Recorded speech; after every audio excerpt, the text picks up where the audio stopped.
এই জাদুবিদ্যা সত্য। এবং এখনকার অনেক ভণ্ড যে কবিরাজগুলো বের হয়েছে, এরা জিনকে তাবে করে নিয়ে এই জিনদের মধ্য দিয়ে মানুষের মধ্যে জাদু ছড়িয়ে দিয়েছে, এবং এর ফলশ্রুতিতে বহু পরিবার ধ্বংস হয়ে যাচ্ছে। এই জাদুবিদ্যা সত্য।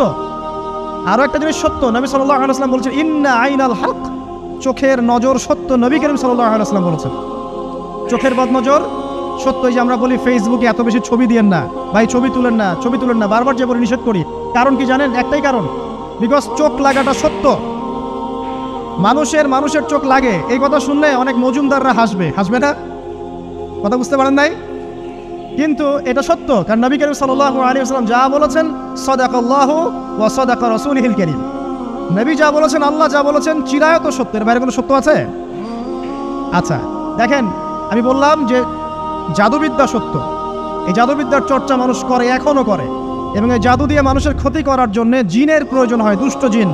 এই জিনগুলোকে মানুষ তাবে করে মানুষের ক্ষতি করার চেষ্টা করে। দেখবেন এখন গ্রামে গঞ্জে শহরে সব জায়গায় ছড়িয়ে পড়েছে না? দেখবেন, খুব সতর্ক থাকবেন। আমি পরে সলিউশন বলছি আপনাদেরকে। আরেকটা বলেছি, নবী সাল্লাল্লাহু আলাইহি ওয়াসাল্লাম বলেছেন চোখের বদনজর এমন সত্য যে একটা উটকে এই রান্নার ডেকচির মধ্যে ঢুকাই ফেলতে পারে। মানে একটা উট খুব সুন্দর ভালো, আপনি দেখছেন মাশাআল্লাহ বলেন নাই, নজর লেগেছে, উটটা মারা গেছে দেন, তারপর তাকে জবাই করে খেয়ে ফেলতে হয়েছে। একজন সাহাবী গোসল করছিলেন, গোসল, এটা হাদিস সহিহ, এই আলেম ওলামা যারা আছেন তারা জানেন যে এই হাদিস সহিহ। একজন সাহাবী গোসল করছেন, তার গায়ের চামড়াটা খুব সুন্দর ছিল, একদম স্কিনটা অনেক সুন্দর থাকে না এমন কিছু মানুষ? আচ্ছা, এখন আরেকজন সাহাবী এই গোসল দেখছেন দূর থেকে, দেখে বলছেন যে কি চমৎকার তার শরীরের রংটা, যেন কুমারী নারীর মতো, অনেকটা এমন একটা কথা তিনি বলেছিলেন। সাথে সাথে এই সাহাবী অজ্ঞান হয়ে পড়ে গেছে। কোন সাহাবী? যিনি গোসল করছিলেন। এটার আপনি কোনো ব্যাখ্যা দিতে পারবেন না তো, এখানে কোনো সায়েন্স দিয়ে বা মেডিকেল সায়েন্স দিয়ে আপনি কোনো ব্যাখ্যা করতে পারবেন না। একটা ব্যাখ্যা দিতে পারেন, কিন্তু কেন সেটা হলো সেটা আপনি অ্যান্সার খুঁজে পাবেন না। তো নবী সাল্লাল্লাহু আলাইহি ওয়াসাল্লামের কাছে নিয়ে যাওয়া হলো তাকে। তিনি বললেন যে এই ব্যক্তির ব্যাপারে কি কেউ ভালো মন্দ কিছু বলেছিল? তখন একজন সাহাবী বলেন হ্যাঁ, অমুকে বলেছে এর স্কিনটা অনেক সুন্দর, ওকে ডেকে নিয়ে আসুন। ওকে ডেকে আনা হলো। ডেকে আনার পর নবীজি তাকে অনেক শাসালেন, তোমরা তোমাদের ভাইদেরকে কি মেরে ফেলতে চাও? তখন এই সাহাবী তো অবাক, আমি আবার কখন মারতে চাইলাম ইয়া রাসূলুল্লাহ? আমি তো মারতে চাই নাই, আমি তো খালি বলেছি যে তার গায়ের রংটা অনেক সুন্দর। তখন তিনি বললেন কেন তুমি সুবহানাল্লাহ বললে না, কেন তুমি মাশাআল্লাহ বললে না? যখন মাশাআল্লাহ বলবেন, সুবহানাল্লাহ বলবেন, নজরটা লাগবে না। আর যখন আপনি মাশাআল্লাহ বলবেন না, সুবহানাল্লাহ বলবেন না, দেখবেন নজর লেগে গেছে।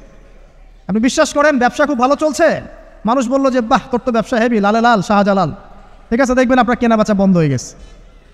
এরকম হবে, আমার কথাটা বিশ্বাস করেন। এটা কিন্তু সায়েন্স প্রমাণ করতে পারবে না, আল্লাহ এবং তার রাসূল বলেছেন, তার উপরে কোনো সত্য নেই। আছে সূরা কাহফ 29 নম্বর আয়াত পড়ে দেখেন, আল্লাহ পাক বলছেন ওয়াকুলিল হাক্কু মির রাব্বিকুম, সত্য সেটাই যা তোমার রবের পক্ষ থেকে আসে। ফামান শাআ ফালইউমিন, যার ইচ্ছা হয় বিশ্বাস করুক, ওয়ামান শাআ ফালইয়াকফুর, যার ইচ্ছা হয় সে অস্বীকার করুক। এই কারণে আমরা বলি ফেসবুকে এত বেশি ছবি দেওয়া, এই আই ওয়াশ করা, এই যে শোডাউন করা, হ্যাঁ ইসলামের কিছু কাজ করলেন একদম মানুষকে না দেখাইতে পারলে ঘুম হচ্ছে না, এগুলো বন্ধ করেন, এগুলো বন্ধ করে দেন আল্লাহর ওয়াস্তে। অফলাইনে কাজ করেন, নিজেকে গোপন করার চেষ্টা করেন। যত বেশি মানুষের কাছে নিজেকে এক্সপোজ করবেন, কাজের বরকত কমে যাবে, কাজের বরকত কমে যাবে, চোখ লাগবে, নজর লাগবে। এবং চোখ লাগা বদ নজরে বহু আলেম আস্তে আস্তে মাঠ থেকে মাইনাস হয়ে গেছে না? যায় নাই? এখন কি আলেমদের সংখ্যা বেশি না কম? যত দিন যাবে আলেমের সংখ্যা আরও কমে যাবে। নবীজি বলেছেন আলেমদের সংখ্যা কমতে থাকবে, মানুষ জাহেলদেরকে আলেম বানিয়ে নেবে। তো প্রিয় ভাইরা, জাদুবিদ্যা সত্য, চোখের বদনজর সত্য, রাতের এই অনিষ্টগুলো সত্য, রাতের বেলা অনেক ক্ষতি আছে। এই জন্য নবীজি বলছেন বাচ্চাদেরকে বাইরে বের করো না, এবং তোমরাও রাত যখন গভীর হবে তখন এদিক ওদিক ঘোরাফেরা করো না। দেখবেন রাত যত গভীর হয় আমাদের শহরগুলো তত জীবিত হয়, তাই না? তাই না? রাত যত গভীর হচ্ছে শহর তত জীবিত হয়। চায়ের দোকানে আড্ডা বেশি, ওই সিনেমা দেখছে, টিভি দেখছে, ক্যারাম খেলছে, লুডো খেলছে, ঘুম নাই। ঘুম কখন? ফজরের আগে আগে। ফজরের নামাজ কিন্তু নাই, ফজরের ঠিক আগে আগে আবার ওই যে জোহরের নামাজের সঙ্গে উঠতেছে। এখন আমাকে বলেন এরকম জেনারেশনকে দিয়ে কি আসলে ইসলামের কোনো খেদমত হবে? আচ্ছা, নবীজি রাতের বেলা আর্লি ঘুমাতেন। আল্লাহ পাক আমাদের সবাইকে তাড়াতাড়ি ঘুমানোর তৌফিক দান করুন। হ্যাঁ, আপনি ইলম চর্চা করলে রাত জেগে থাকতে পারেন, আপনি যদি জ্ঞান চর্চা করেন রাত জাগতে পারেন, আপনি কোনো গবেষণা করছেন, নামাজ পড়ছেন বা কোরআন হিফজ করছেন, আপনি রাতের আর্লি উঠবেন, এটা আলাদা বিষয়। কিন্তু কমনভাবে আমাদের এই যে ফেসবুক, ইউটিউবিং ইত্যাদিতে আমরা লিপ্ত থাকি, সারা রাতটা কাটাই আড্ডাবাজি করে, এগুলো বন্ধ করতে হবে। এগুলো বন্ধ না করলে ফিজিক্যালি আমরা সুস্বাস্থ্যের অধিকারী হতে পারবো না। সারা দিনটা আমাদের একটা কি বলবো অলসতার ভাবে যাবে, এবং দিনের বেলা কাজগুলো ব্যাহত হবে। এতে করে আমাদের উম্মার এই পুরো বড় যে তরুণ প্রজন্ম আছে এদেরকে আপনি সম্পদে পরিণত করতে পারবেন না। তাই এই সিস্টেমটা চেঞ্জ করা দরকার। নবীজি রাতের বেলা এই সূরা বাকারার শেষে 3টা আয়াত তেলাওয়াত করতেন। আমরা করবো ইনশাআল্লাহ। ইনশাআল্লাহ। আরেকটা আমল বলে দেই, নবী করিম সাল্লাল্লাহু আলাইহি ওয়াসাল্লাম রাতের বেলা সূরা মুলক তেলাওয়াত করতেন। কোন সূরা এটা? কোন সূরা? তাবারাকাল্লাযী বিয়াদিহিল মুলক। কয়টা আয়াত আছে? 30টা আয়াত আছে। নবীজি বলেছেন সাল্লাল্লাহু আলাইহি ওয়াসাল্লাম যে এই সূরা আপনাকে কবরের আযাব থেকে বাঁচাবে ইনশাআল্লাহ। কবরের আযাব থেকে তো ভাই বাঁচা খুব সহজ নাকি? আমাদের মধ্যে এমন কেউ নাই, শোনেন, আমাদের মধ্যে এমন কেউ নাই আলেম জালেম মুফতি মুহাদ্দিস রাজনৈতিক নেতা পলিটিশিয়ান বিরোধী দল জাতি তারপরে যে সরকার দল যে আছে না কেন কবরের শাস্তি ফেস করবে না এমন একটা মানুষ নাই, কেউ নাই পৃথিবীতে। এই যে আপনি দেখছেন ওই যে কি ইসরায়েলের প্রধানমন্ত্রী, ওই রাশিয়ার প্রধানমন্ত্রী, ওই চায়নার সভ্যতা, পশ্চিমা সভ্যতা, এমন কেউ নাই পৃথিবীতে এখন যাকে কবরের শাস্তি ভোগ করতে হবে না। আছে? সবচেয়ে লঘু শাস্তি মানে লঘু চাপ, এটা বলতে গেলে আসলে আমি ভাষা হারাই ফেলি, তারপরে বলছি আল্লাহ পাক আমাদের সবাইকে হেফাজত করুন, আমিন। একজন সাহাবীর নাম সাদ বিন মুয়াজ। কি নাম? নবী করিম সাল্লাল্লাহু আলাইহি ওয়াসাল্লামের সাথে একদম ডান হাত হয়ে যুদ্ধ করেছেন দীর্ঘদিন। বদর তিনি বীর সেনা, উহুদের বীর সেনা, ঠিক আছে। খন্দকের যুদ্ধেও বীর বিক্রমে যুদ্ধ করেছেন। তিনি আনসার সাহাবী, একদম মদিনার নেতা সাহাবী। সব সাহাবী কিন্তু একরকম নন, কেউ ছিলেন নেতৃস্থানীয় সাহাবী, তিনি ছিলেন একজন নেতৃস্থানীয় সাহাবী, ঠিক আছে।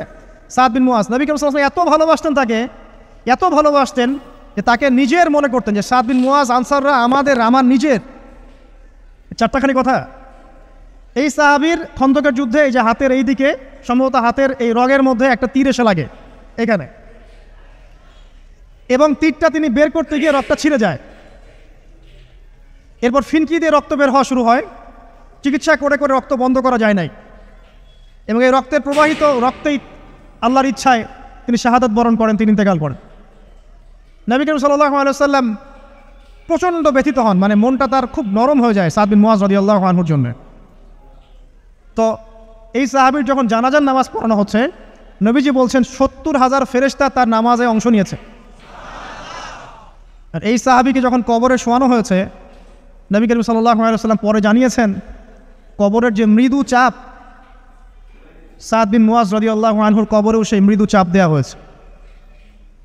আমি কি বুঝাতে পারলাম ভাই? আমাদের কোনো দাম আছে এখনকার পলিটিশিয়ানদের কোনো দাম আছে? এখনকার সমাজ নেতার কোনো দাম আছে? এখনকার সুদখোরদের কোনো দাম আছে? এই ঘুষখোর দুর্নীতিবাজদের কোনো দাম আছে? আমরা যারা কাঠমোল্লা হয়ে আছি আমাদের কোনো দাম আছে? সাদ বিন মুয়াজ রাদিয়াল্লাহু আনহু যদি কবরের শাস্তি তাকে না ছাড়ে, প্রশ্নোত্তর পর্ব তাকে না ছাড়ে, আমরা পার পাবো? নবী করিম সাল্লাল্লাহু আলাইহি ওয়াসাল্লাম বলছেন সূরা মুলক তেলাওয়াত করো রাতের বেলা, ইনশাআল্লাহ সূরা মুলকের তেলাওয়াত কবরের আযাব থেকে তোমাকে বাঁচান। আর আমাদের তো ভাই কবরে সবাই সাথে যাবে না, গার্লফ্রেন্ড যাবে না, বাপ মা ভাই বোন সবাই যাবে না। একজন ব্যক্তি সুদ খাচ্ছে, জিজ্ঞাসা করে দেখেন কেন খায়, বলবে তার সন্তানের জন্য খায়, তার বউয়ের জন্য খায়, তার মা বাবাকে দেখতে হবে তাই খায়, তাই না? একজন ব্যক্তি ঘুষ খায়, বলবে আমার পরিবারের জন্য খাই। একজন দুর্নীতি করছে, পুকুর চুরি করছে, বলবে দুর্নীতি করছে আমার পরিবারের জন্য খাই, পরিবার ভালো থাকবে। সবার একই এক্সকিউজ যে পরিবার যেন ভালো থাকে, আমার সন্তানরা যেন ভালো থাকে, আগামী প্রজন্মের জন্য কিছু রেখে যেতে পারি, তাই না? এরকম একটা মানুষও কি আপনার সাথে কবরে যাবে? আরে এই বোকা মানুষ কেন বোঝে না যে আপনার কবরে আপনাকেই যেতে হবে? তাহলে আপনি কি কারণে অন্যের কারণে নিজের পরকাল নষ্ট করছেন? অন্যের সুখের জন্য আপনি আপনার পরকাল নষ্ট করছেন। সুদ খাচ্ছেন, দিব্যি মায়ের সাথে জেনা করছেন। আপনাদের এলাকায় নাকি সুদের সমস্যা অনেক বেশি। কয়েকটা হাদিস বলে দেই, আমি ওদেরকে আক্রমণ করতে আসি নাই, আমি শুধু তাদেরকে 3টা হাদিস শোনাতে এসেছি। 1 নম্বর হাদিস শোনেন। আল্লাহর নবী মুহাম্মদ সাল্লাল্লাহু আলাইহি ওয়াসাল্লাম বলেছেন সুদের পাপের 73টা শাখা আছে। কয়টা? কোনো হাদিসে 70টাও আছে, কোনো হাদিসে 73টা আছে। বলছেন যে সবচেয়ে নিচের শাখাটা হচ্ছে, সুদের পাপের সবচেয়ে নিচের শাখা হচ্ছে যে যেন কোনো ব্যক্তি তার মাকে রেপ করলো, তার মাকে ধর্ষণ করলো। 1 দিরহাম যে ব্যক্তি সুদ খায়, সহিহ বুখারীতে আরেকটা হাদিস এসেছে, সে যেন 36টা মেয়েকে ধর্ষণ করলো। আর আমি একটা কথা বানায় বলছি না, যদি বিশ্বাস না হয় কমি মাদ্রাসা আছে, আলেম ওলামা আছে, গিয়ে বুখারী খুলতে বলেন, পড়তে বলেন, তাহলে একবার পড়তে বলেন, দেখেন যদি না থাকে তাহলে আমাকে এর সাথে থাপ্পড় দিয়ে দেয়। যদি না থাকে হাদিস এটা, তাহলে আমার গালে একটা থাপ্পড় দিয়ে যায়। আর যদি থাকে তাহলে আল্লাহর রাস্তায় সুদ খাওয়া ছেড়ে দেন। কোনটা করবেন? চ্যালেঞ্জ করবেন? নবীজি বলেছেন একটা দিরহাম যে ব্যক্তি সুদ খায়, দিরহাম মানে কি? রৌপ্য মুদ্রা। এটা এখন দেখতে পারবেন না, জাদুঘরে আছে।